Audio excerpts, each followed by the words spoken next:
It was late evening. The sun had just dipped below the horizon, leaving the gas station bathed in the pale glow of buzzing fluorescent lights. The roads were quiet except for the occasional whoosh of a passing car. A single mother named Rachel pulled into the station, exhaustion written across her face. She had just finished her late shift at the diner where she worked, and her little boy, Ethan, was asleep in the back seat of the car. She needed gas, just enough to get home and make it through the rest of the week until her next paycheck. Life had not been kind to Rachel. Bills piled up faster than she could pay them. Her husband had walked out years ago, leaving her to raise Ethan alone. She carried that weight every day, but somehow she always kept going. Rachel stepped out of the car, her jacket pulled tight against the cool night air. As she reached for the pump, she noticed 3 men leaning against the side of the convenience store. They looked rough, tattoos snaking down their arms, cigarettes dangling from their mouths, the kind of men who thrived on intimidation. At first, she tried to ignore them, but soon their voices cut through the stillness of the night.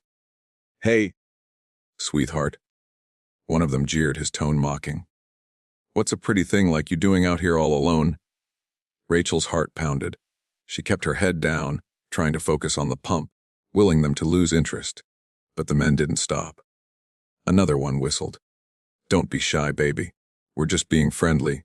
She glanced at her car, thinking of Ethan sleeping inside. Fear tightened in her chest. She didn't care what they said to her, but she had to keep her son safe.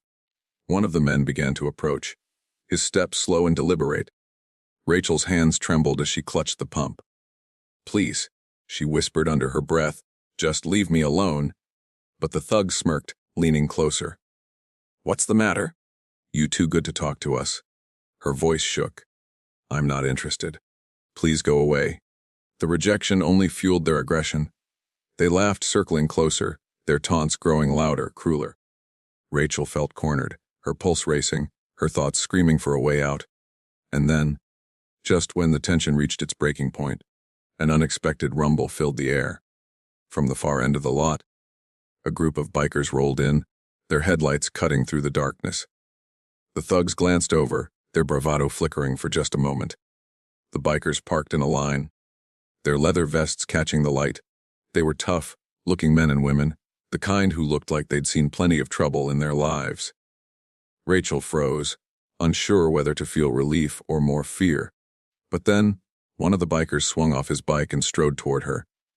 He was tall, broad-shouldered, with silver streaks in his beard and a calm but commanding presence. "You boys giving this lady a hard time?" he asked, his voice low but dangerous. The thugs shifted uneasily. "We're just talking," one muttered. "Didn't sound like talking to me," the biker replied. He gestured with his chin, and suddenly the rest of his group dismounted too, surrounding Rachel's car in a protective circle. Rachel's breath caught in her throat. She had gone from feeling utterly alone to shielded by strangers in the span of a heartbeat. The leader of the bikers stepped closer to the thug who had approached Rachel. His voice dropped lower, almost a growl. "You need to leave, now." For a tense moment, no one moved. Then, realizing they were outnumbered and outmatched, the thugs muttered curses under their breath and slunk off into the shadows. Rachel felt her knees weaken with relief. She clutched the gas pump like it was the only thing keeping her standing. The biker leader turned to her, his expression softening. "You all right, ma'am?" Rachel nodded, though her voice broke when she whispered, "Thank you. I didn't know what I was going to do." He gave her a small, reassuring smile. "No one should be made to feel unsafe just trying to get gas. You're not alone tonight." As Rachel finished fueling her car, one of the biker women came over and peeked through the window, noticing Ethan asleep in the back seat. "Is this your boy?" she asked kindly. Rachel nodded. "Yeah, he's all I've got." The woman smiled warmly. "He's lucky to have you. You're stronger than you realize."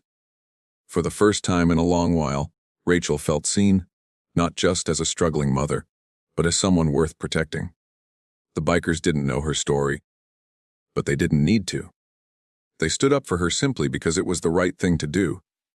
When she pulled out of the station that night, she looked in her rearview mirror. The bikers were still there, watching, making sure she left safely. Tears welled in her eyes. For years, she had carried the weight of the world alone.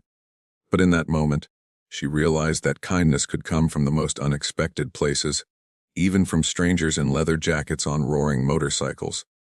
The weeks that followed were not easy for Rachel. The bills still came. The long hours at the diner never got shorter, and raising Ethan was still a constant uphill climb. But something inside her had shifted. She carried the memory of that night like a light in her chest.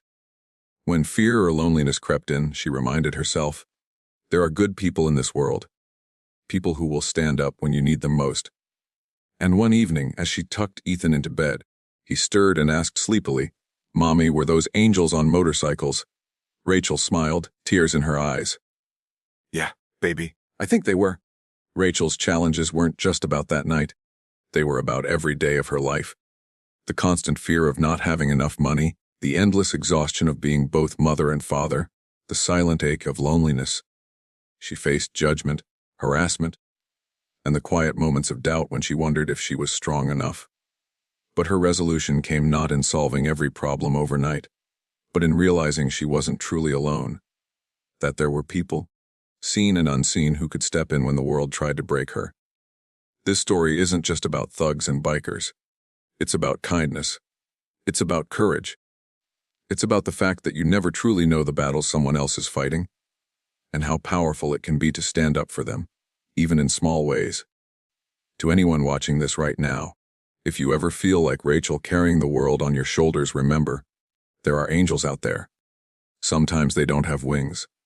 Sometimes they ride motorcycles. And to all of us, may we be those angels for someone else. If this story touched your heart, let me know your thoughts in the comments below. Have you ever experienced a moment when a stranger stepped in to protect or help you? Share your story. I'd love to read it. And if you believe in spreading kindness, courage, and compassion, don't forget to subscribe to my channel. Be kind always. Together, we can build a community where these stories don't just inspire us, they change us. Remember, kindness is powerful. Always choose it.